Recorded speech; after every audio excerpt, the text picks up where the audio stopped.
always COVID, lose track of it, but July 2021. And one of the things we've been working on recently is kind of articulating what our vision may be from a grad program standpoint. So y'all have heard about Fuller Next, but part of the question is how will grad programs particularly live out Fuller Next? And grad programs could focus on so many things, but as I've been listening, well, the first theme of Fuller Next is listening afresh.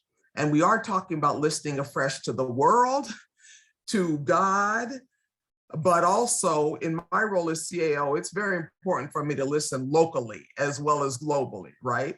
So I've been listening to the concerns of students, faculty, and staff, particularly over these past few months. So it's out of that context, as well as where Fuller Next is going, that certain priorities have really come to surface for me. I have been here 23 years, so like some of this I've seen over time. For those who may not know, I'm a clinical psychologist, and I've taught in the School of Psychology and Marriage and Family Therapy over that period of time. But you'll see this even there in the town hall agenda, that part of the focus in general, if I talk about what our vision would be, is to take strategic steps. And strategic means, developing things, designing things programmatically so we can make movement, not just happenstance, but programmatically, toward deepened partnerships between faculty and students. This is an ongoing work in progress. We need to deepen our partnerships, staff and faculty. Our partnership with staff needs to be improved. 2 schools, SMT and SOP, MFT, and the Leadership Formation Division. So all of these relationships, we want to deepen the partnership so that it reflects a renewed commitment to formation. And I'm sure you've heard about, we have a new chief of formation and integration. We're really lifting up formation in a whole new way, stronger, deeper way. But teaching, scholarship, practice, and service. So that's kind of a mouthful, but if we break down the 3 main dimensions of it, the first thing that I have heard from students, like, we care about what we learn in the classroom. We care about our academic experience. We want it to be more relevant to the real world. We are working on that in many ways, but that's a work in progress, we know. But what I'm hearing students say is also caring about us holistically. So one way to describe that is the student experience, not only what happens in the classroom, which we would typically call curricular, but co-curricular, and the whole of who you all are as students. So we do that better in some places, but we do not do that well across the board. We know that we need to grow and deepen in understanding that. So I am lifting that up. And I think one way to hear this, which on the one hand is saddening to me, but okay, it's always good to know where we really are. To lift up student experience like this as a focus of grad programs, people are saying, that's kind of different. I'm saying, really? Okay, well, that's what we're lifting up. And I think what we might have thought about before, the academic rigor, and Fuller continues to be committed to academic rigor, that is not changing. That is an important, we're leaders in that way, but we also want to be more holistically caring. So student experience is one dimension. There are 2 others. Forging a more collaborative and respectful partnership between faculty and staff. As faculty, it's not as if it's only faculty who can do more. There's staff and faculty interactions that need more attention. But I have to say, as faculty, the degree of respect that we need to exercise more in our relationship with staff is really merits our attention. And so what we're doing, we're seeking actually funding to help foster this, help us in our formation, in how we're relating to one another as professional colleagues and as brothers and sisters in Christ. Now, this matters to you all as well, right? Because if you are in an environment where people are working collaboratively together, that helps you go out in the world and first expect that and help create that. So we see this as all related, but this is also a very important area that we need to strengthen as Fuller. And then thirdly, facilitating to-school collaboration. You may know that SOP MFT students take theology courses and may take courses in missiology. But SMT students may take one psych course, but that is much harder to take some of our psychology and marriage and family therapy offerings. Students, I've heard regularly, they want to have that opportunity. That's part of the interest in coming to Fuller. And we've learned also as students leave and go out in the world, they indicate that that's really been one of the wonderful things to be at a school that has that possibility for cross-fertilization, but we aren't maximizing that as much as we might want to. So now that we are two schools, we have two school teaching, we have cohorts coming together, in some cases, students from both schools, but we want to make that more of a programmatic opportunity.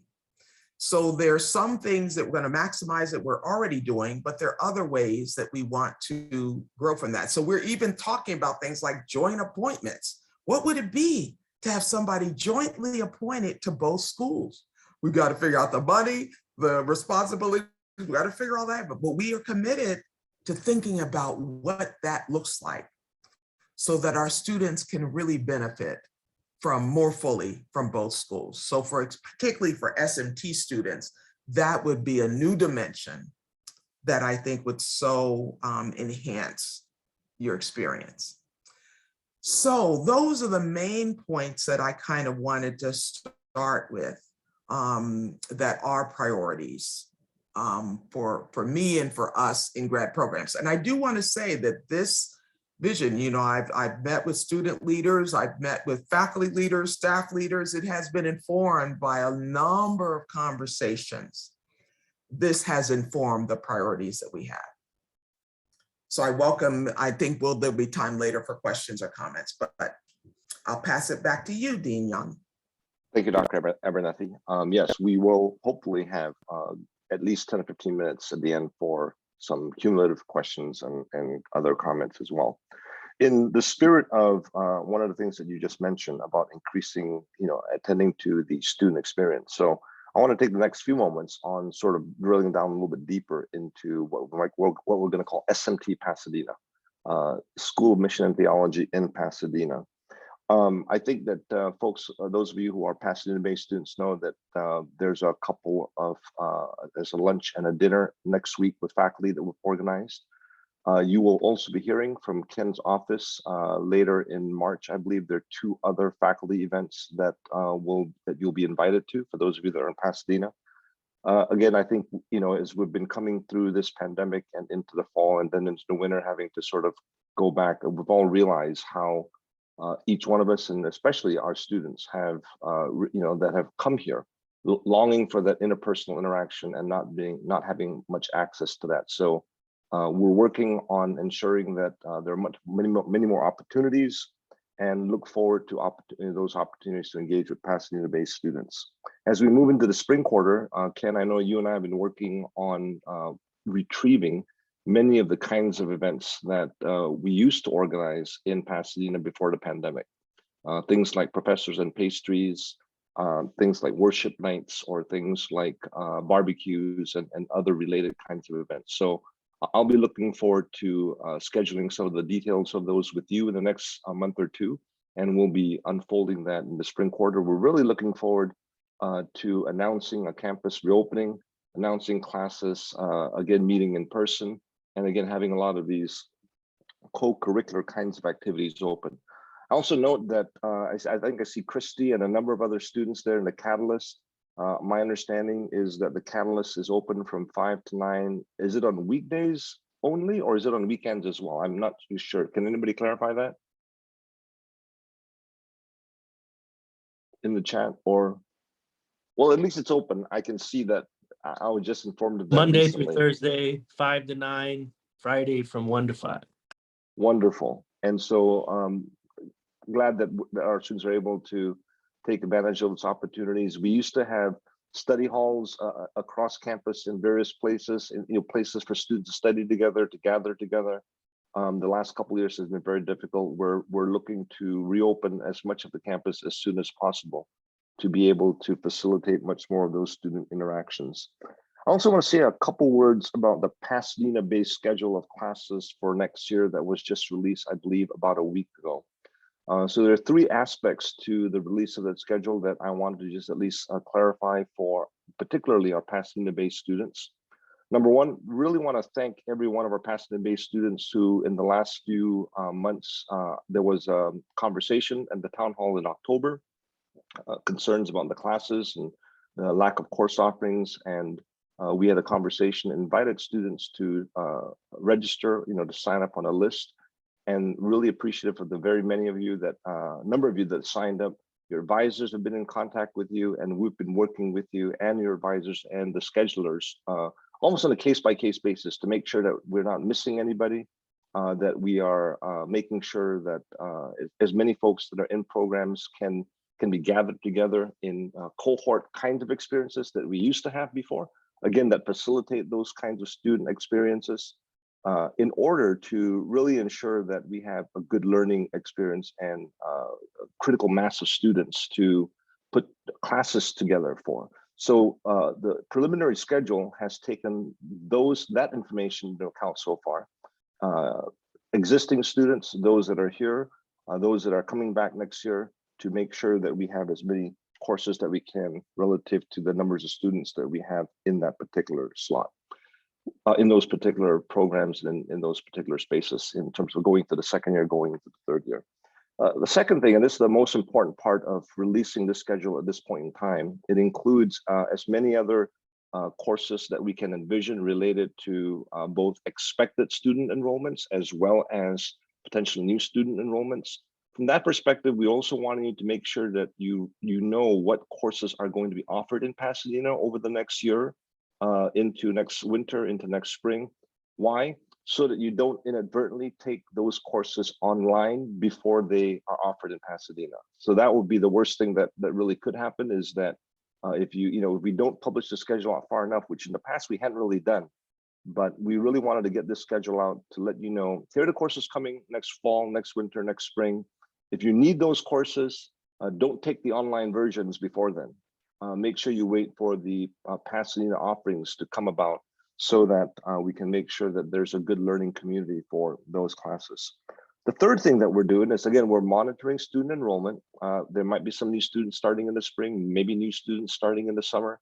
And as we continue to observe whether or not the program numbers grow, we will then also continue to add classes as we see viability for that in the fall, maybe next winter, and maybe next spring as well. And in the past, we've had classes usually that we wanted to fill with 10 students, but we've gone down as low as 5 in various instances and cases. The smaller the classes are, the more challenging the learning experiences, and inevitably sometimes classes that are a handful or more, or just under a handful, are better in terms of directed studies, in different contexts. But again, if we do see that enrollment is growing in different sets of programs related to different sets of course offerings and course possibilities, then we'll add them. And again, we'll add them. We'll consider going down to as low as 5 in order to get those. And we'll take that. And I've talked to Dr. Abernathy, our CAO, and we really want to make those experiences possible if we can, recognizing that we're in this particular season at this point. So those are some of the comments I wanted to make regarding, again, scheduling for co-curricular activities in Pasadena, and saying a few things about the schedule. And again, we'll have some opportunity to answer some further questions in just a moment. I want to now switch and say just a couple things about Houston relative to also relative to attending to the experiences of Houston-based students as well. One of the things that we've been working, again, just like in the Pasadena context, is again connecting with students, person by person, case by case, saying, what are your hopes? What are your expectations? What are your desires? We've been been doing surveys. Do you want weekly classes that meet over 10 weeks, once a week? Do you want intensive courses? Some of the surveys that we've been doing recently have been rather surprising. Our Houston students are opting for intensive courses. So I've been instructing our schedulers to schedule 2 or 3 intensive courses a quarter in Houston for the next year. And so they're working on doing that with Houston-based faculty and also with Pasadena-based faculty that might come in. We just had last week Dr. Sunil Chandra in Houston and engaging with our Houston students there. We're also, I think we also know that we are working on a couple of new hires in the School of Mission and Theology, and we're really praying that those new faculty will start in Houston as well. We've lost a couple of faculty in Houston over the last few years, and we want to increase our faculty presence there. Dr. Abernethy, tell us a bit more about some of the broader developments in the Houston context, maybe relative to Chancellor and some of the fundraising that's been happening. Okay, wonderful. Yes, we are knowing that we need to, as Dean Young said, we need to revitalize Houston in certain kind of ways. So Alexis, glad to know, yep, you're there representing. Houston is here. But part of the ways that we intend to revitalize it is to have a chancellor to Houston. So there's a search that is going on now. And even though that's a new category, because we don't have chancellors at Fuller, this would be, I believe, the first. But the idea of that is to have somebody whose responsibility is really to build those partnerships, those local partnerships with churches, and in varying kinds of ways. As we think even about chaplaincy opportunities, we're really thinking about ways that we can strengthen differing kind of degree programs and opportunities, but partnering with the community so that our Houston campus is more viewed as a place that people can come to and learn and grow there, and then go back out into the community and more broadly. So we are deeply committed to that search process. I'm not sure the exact timeline because the search firm we're working with is Faith Search Partners. But as soon as a person can be in place, if that possibly could happen this year. The great thing about a professional search firm, they often identify candidates, semifinalists, I call it, after about 2 months. They really, once they start rolling, they really can go through hundreds of candidates and come to a list of about 5 to 7 semifinalists. And then we would be in a process of interviewing and identifying finalists and then making an ultimate decision. So that is some of what is underway there as a way of bringing more energy to Houston. And the hiring that Dean Young talked about, we're doing cluster hire. And we talk about cluster hire, we have about 8 or 9 positions across both schools where we're hiring faculty. But a cluster hire means we're thinking about them as a group. Even though they have differing roles and positions in different schools, we're thinking about Houston particularly as a place where we're bringing a group of faculty there, where we will mentor them and encourage their growth and development as individual faculty, but also as a cluster together. And that is actually a more attractive thing for faculty, as well as for Fuller. It's going to make us stronger in Houston.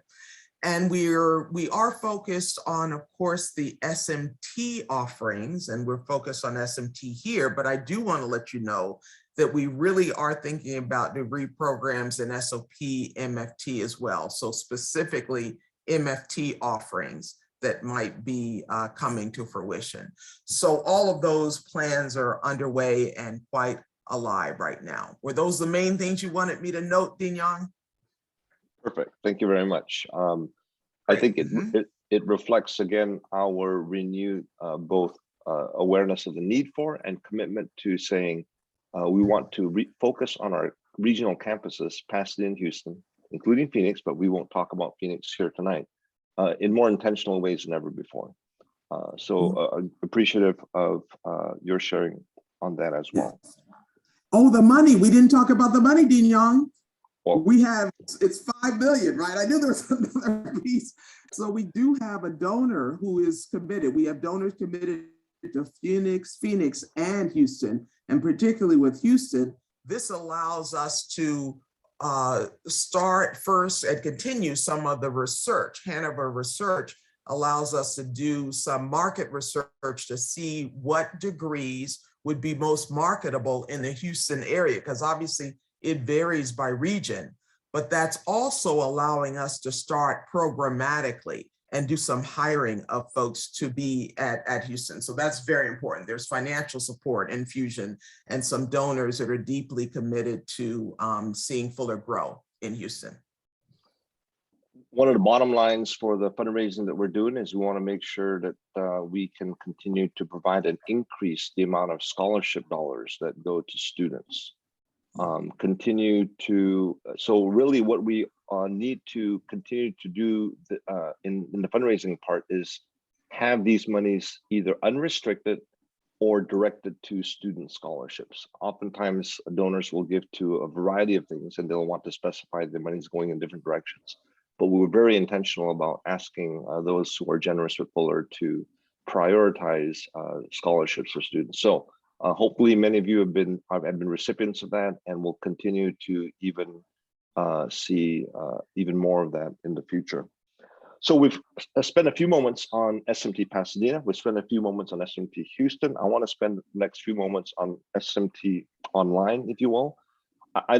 We've used language of Fuller Global or SMT Global. I mean, that's probably even technically correct. I think I saw Esther logged in here, and I think she's logging in from Kenya, I believe. So it's really the case that we have an international and global student body. Let me say a few things about that. We are re-energizing some of the opportunities. So just as we're wanting to attend to the student experience, the co-curricular experience for students in Pasadena and in Houston, we're also continuing to ask ourselves, how can we serve and provide a richer co-curricular set of experiences for our online students across the country and around the world? So you see that we're starting to re-engage with faculty to provide some of these kinds of sessions. Next Wednesday at noon, Dr. Jeanette Pope, who is our professor of New Testament, will be having a conversation that anyone can log in for.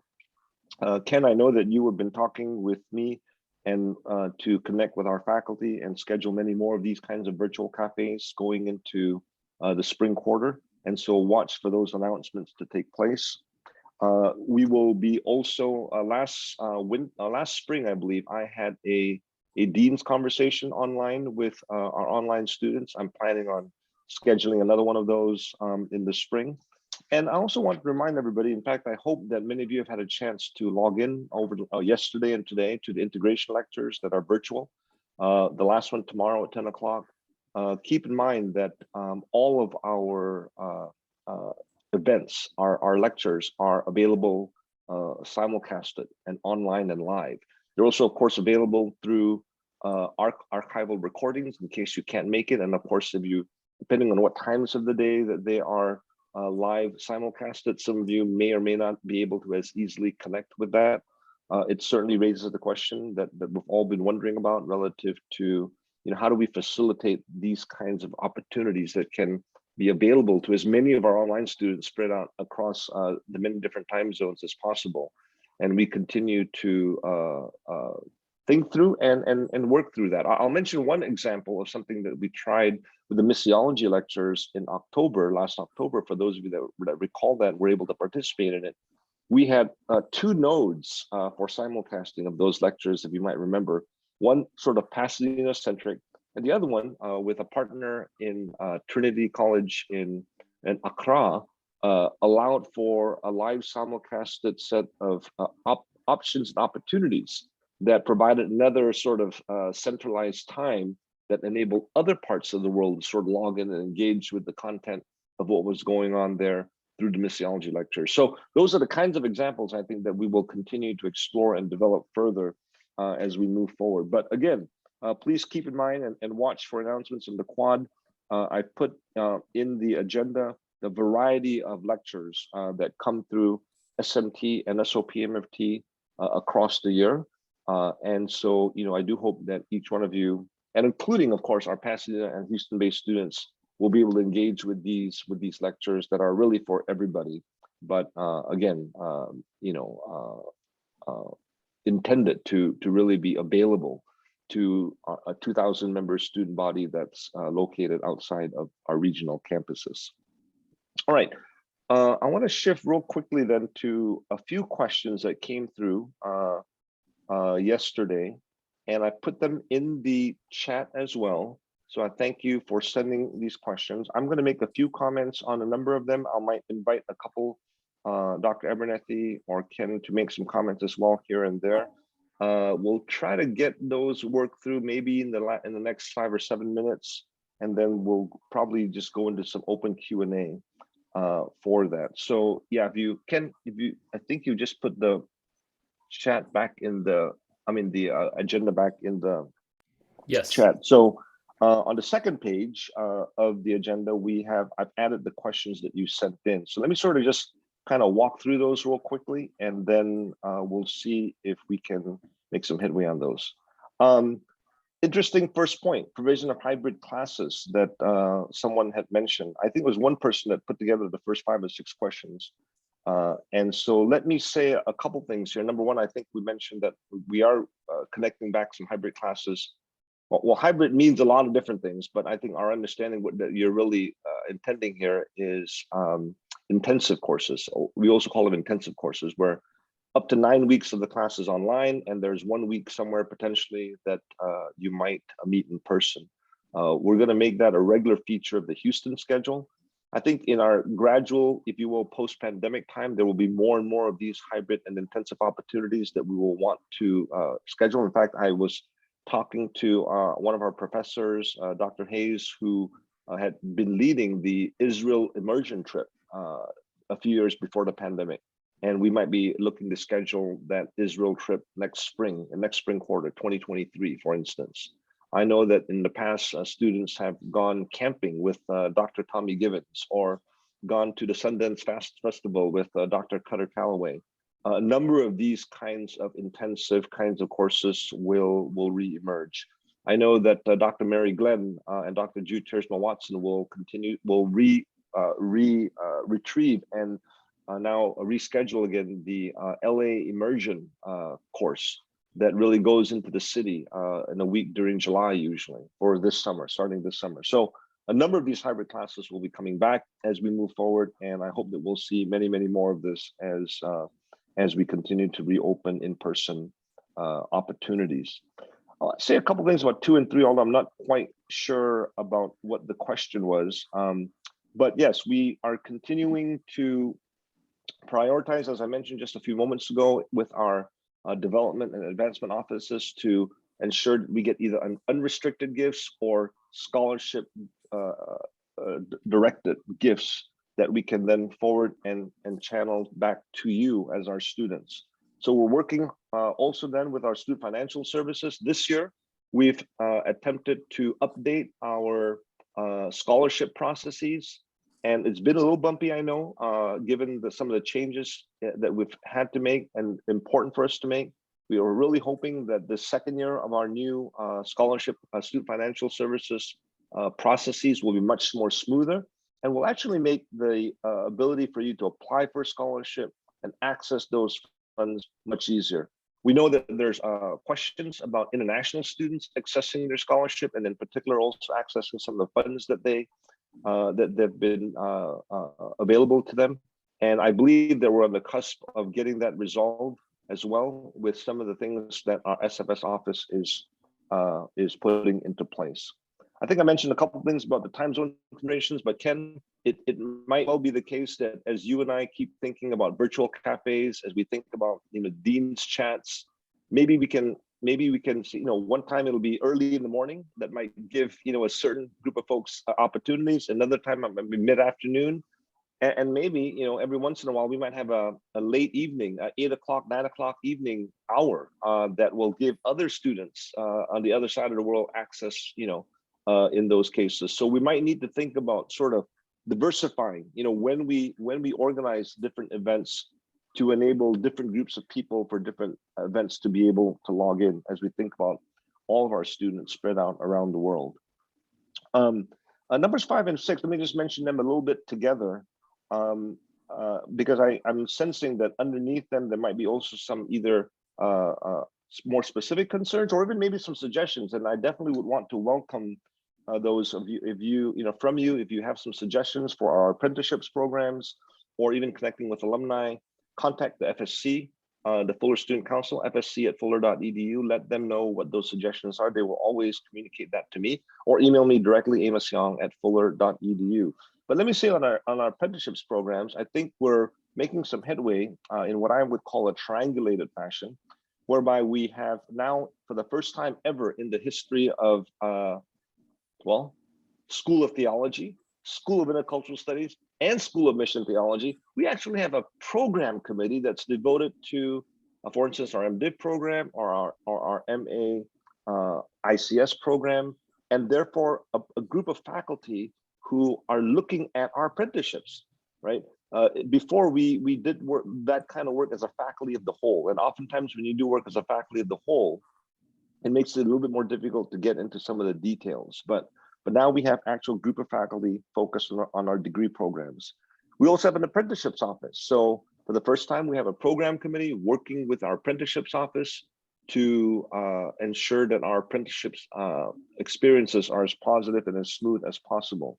And thirdly, as Dr. Abernethy mentioned, we have for the first time this year our chief of spiritual formation and integration, who works closely with our vocational formation and our apprenticeships folks. So that's what I'm calling our triangulated approach that is really asking some very good questions about our apprenticeships, particularly given the fact that 75 to 80% of our students live around the country and around the world.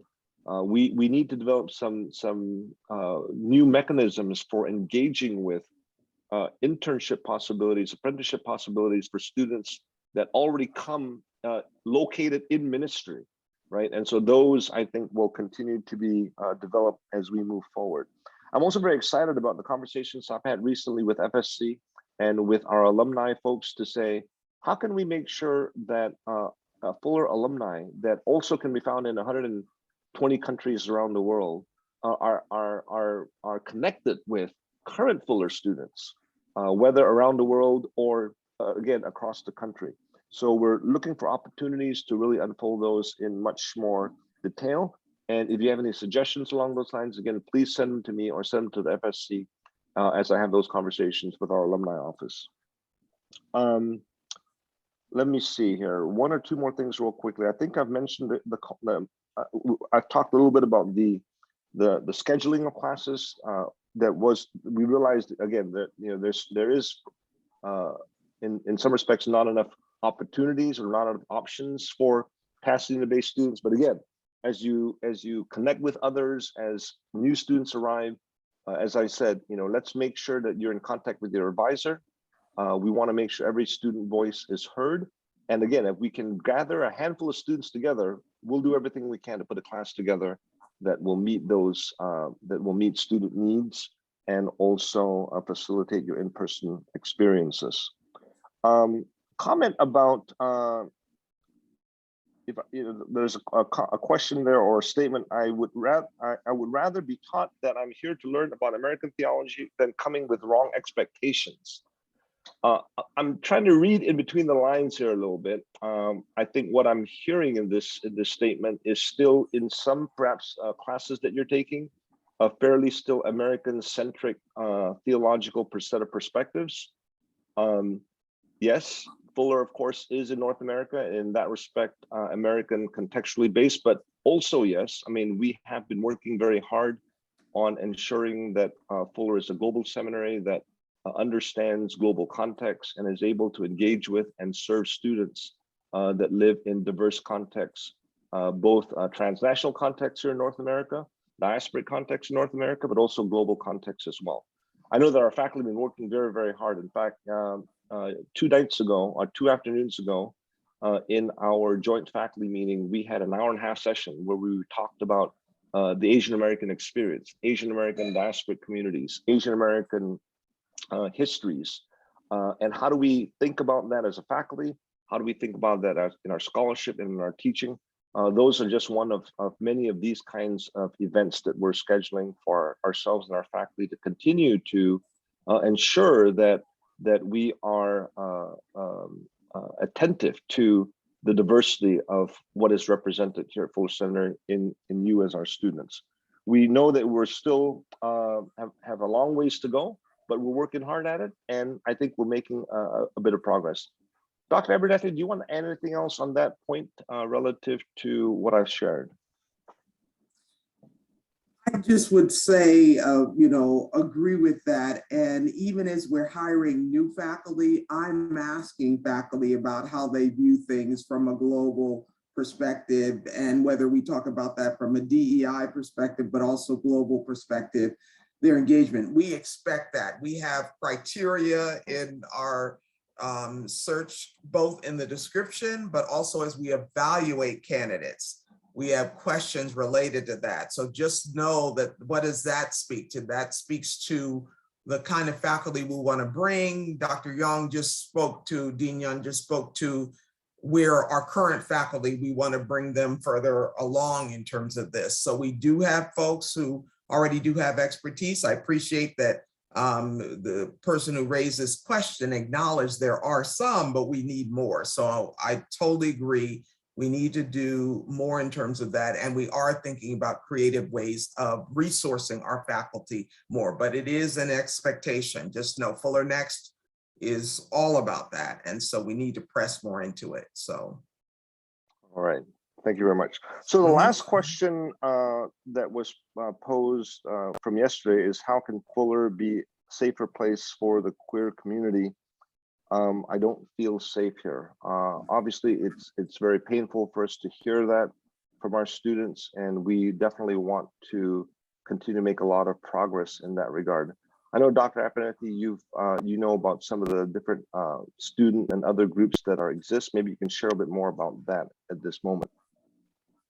Okay, so I do know, I'm not remembering, Nicole might be able to help me, the name of the student group, but we've had over time different student groups that are providing support and potentially advocacy related to LGBTQ issues. So that's one thing, to just know that that exists. But we also, I think now it might have been 2 years ago, but at any rate, in SOP MFT, we actually had a presentation by some of our LGBTQ alums and folks who have expertise in working with LGBTQ clients. And what they both spoke about some of these issues, but they also offered supportive opportunities, whether it's a group or individual, consultation, mentoring. Oh, thanks. I see gender and sexuality student group. Okay, that's the name of the group. But these therapists, they're alums, as I said, but they're also they're clinicians in the community locally. And right now this is Pasadena, but if we needed folks other places, you can let us know about that. But they were providing opportunities and support for students. We can mobilize them again. I think there was some responsiveness. What we found is that students were already reaching out to them. So we were trying to let more people know that they are available. And I think last time we did highlight that. So I can check once again with them to see whether they're available to provide support. But we also want to hear from you all what else you might need. But when I see that not feeling safe, yeah, that's really, I'm saddened to hear that. And one of the things I want to say that we know we have folks at Fuller from varying perspectives and varying backgrounds. And we want to be a welcoming community for sure. And one of the things I would say that related to the lawsuit was fundamentally about religious freedom, was about actually religious freedom. That was what was really being litigated, if you will. And that's where that where the decision lies in terms of the outcome of the case. Where we are now is that we were already engaged in work prior to that to look at our community standards in all domains, to revisit and review and make some updates in them. So now with this case being settled, that work can move on forward. And just for your information, it's the Board of Trustees that, ultimately, if you want to say signs off or determines, takes a lead in that. But this process now that will be unfolding will include input from all members of our community, all members, staff, faculty, students, in terms of what we want to see. So this will be a process. It will take some time, but we were already beginning to review our community standards, and now that will resume. So that is part of where we are. In our faculty meeting 2 days ago, Dr. Abernathy, this question arose among the faculty. And I think we said that we need to develop a process to engage the question. Yeah. So typical academics speak here, we'll develop a process to develop the process. But the point is, there will be processes that the Board of Trustees will oversee. We'll be engaging you as our students at various moments, and perhaps in a variety of ways along that process.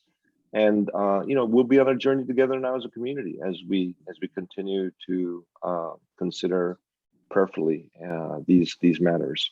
So I think that it's at least an initial way to address some of these questions.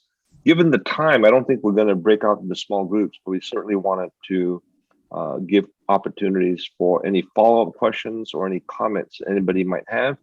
You can perhaps put them in the chat, or you can just unmute yourself and say, share what you'd like to, if you would. Dr. Yang, here's a question, I think for Dr. Abernathy or Dr. Scott or you. And can we get an update on the lawsuit and where we go from here? Yeah, can we just did that. Yeah, Dr. did you want Abernathy, something more? Yeah. No, sorry, my bad. Oh, okay, no problem. But there may be more questions with that. So if there is, just clarify, please.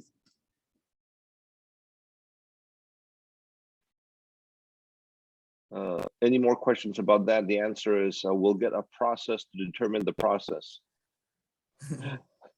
Tongue in cheek. Any other comments on? I know there was a lot of information. We tried to summarize in bullets many of the things that we wanted to make sure we communicated. And if there are any questions about anything that was summarized, did we overlook anything, or did you need some things further clarified? And I really want to take this opportunity to thank the members of the Fuller Student Council that have been working with me as the SMT Dean. I really appreciate each one of you for representing well the questions of the students in SMT. And continuing to bring these important matters before us. So thank you so much to our Fuller Student Council members. I know that Joey is here. I think Christy is there in the Catalyst. Priscilla, Alexis.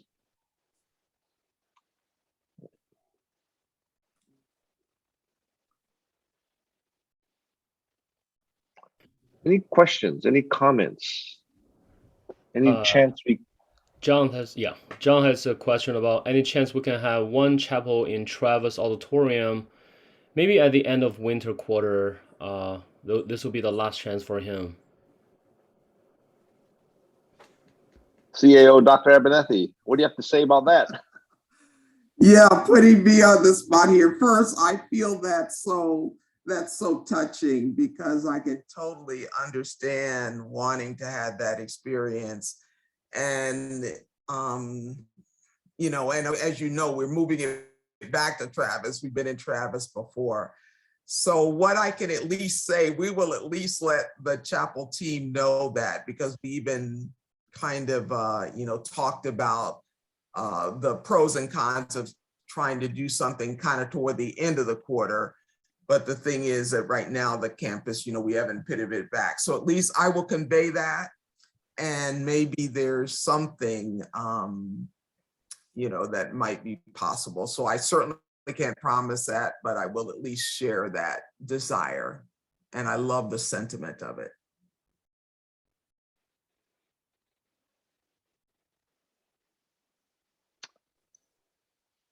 Any other comments or questions? Interesting. Faculty student mentorship. One of the things that we had been working on before the pandemic, that sort of got stalled a bit during the pandemic, is having more cohort-based opportunities for students, in which students would work with groups with a faculty member. So those were the closest that we've had to more, if you will, formalize mentorship kinds of opportunities, at least for the master's level students. But we do have a number of cohorts that we're planning on initiating again in the future. That of course begs the question, well, what about us right now who are in our programs right now? And I think that's a great question for us to keep thinking about. How do we create more opportunities? And again, that's, I think, in part what we're trying to also do by saying, creating more opportunities for faculty-student interactions, because oftentimes the mentoring relationships grow out of those more organic kinds of connections. And so we will be looking to facilitate more of that as we go forward. Dr. Scott, tell us a little bit about some of these cohorts that we're talking about bringing forward as well in the next bit. Well, I'm actually not, but I'm not entirely sure what's going to actually make it out of the gate. I know that we have a cohort for MDiv students on the Pasadena campus starting this fall. There are a couple more in the works. So we're looking at an experienced leaders cohort within the MA ICS that would be starting this fall. And the intent of that is that we would take on the DNA of our MA and Global Leadership program. So it would have a lot of those same kind of values. Beyond that, I think we've got a couple more ideas for cohorts in the works, but it's not quite ready to announce them yet. Thanks. Let's see. Those are great questions on mentorship. So FSC, let's keep those questions alive from in the next meeting, so I can continue to think about them with you. And let me add that in general, we are emphasizing mentoring more, especially for faculty. And so the interest in this just highlights the need to have it, at multiple levels. So in other words, we are first offering it for new faculty, and currently new faculty in both schools are either in a mentoring individual relationship or mentoring group. And I think maybe if we at least are beginning to know who is interested in mentoring, even right now, Dean Young, wouldn't that be helpful to know? Because maybe one of these gatherings, even that you have with the students, there could be an opportunity to even gear it a little bit toward just a mentoring, group, just people coming together and just seeing what questions they might have. I mean, I'm brainstorming out loud, but I just think that could be an opportunity.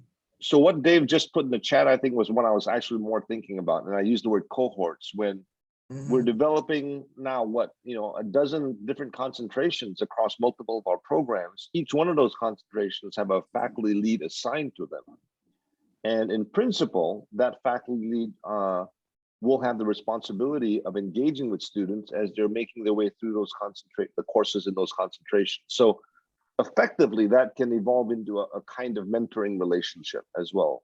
Dr. Scott, say a few more things about some of these concentrations that we're putting together here. You just had to say the magic word, and it just unlocks so much more stuff.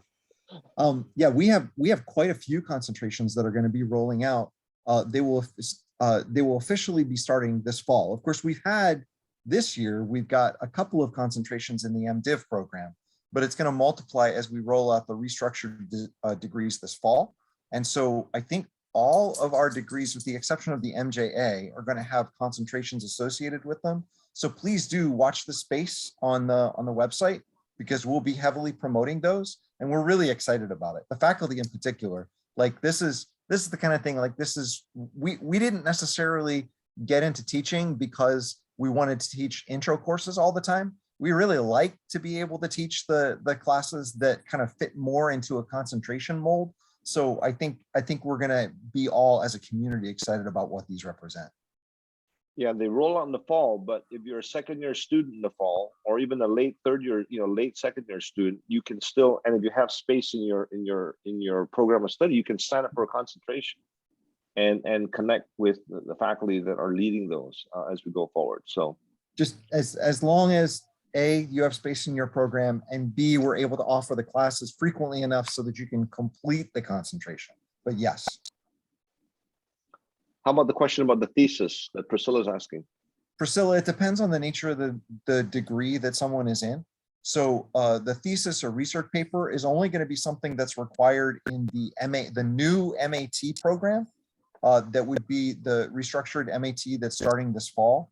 But that's the only one that would require a thesis or research paper. Can students write a thesis or research paper even if their program doesn't require it? Yes, any program, you can do that as an elective. You can work with a professor to develop what you would want to write. It's essentially a directed study, but you would gear it around writing a thesis. All right. Okay. And please feel free to continue to send your questions to FSC or email me directly as well. And we will continue to listen and adjust as we need to. Really appreciate each one of you taking time to be with us. Thank you again, Dr. Abernathy, for joining us. Ken, for welcome, Ken, to Fuller Seminary. And may the Lord be with each one of you as you finish out the winter quarter. Keep you safe and well, and may his joy be your strength. God bless everybody. Amen.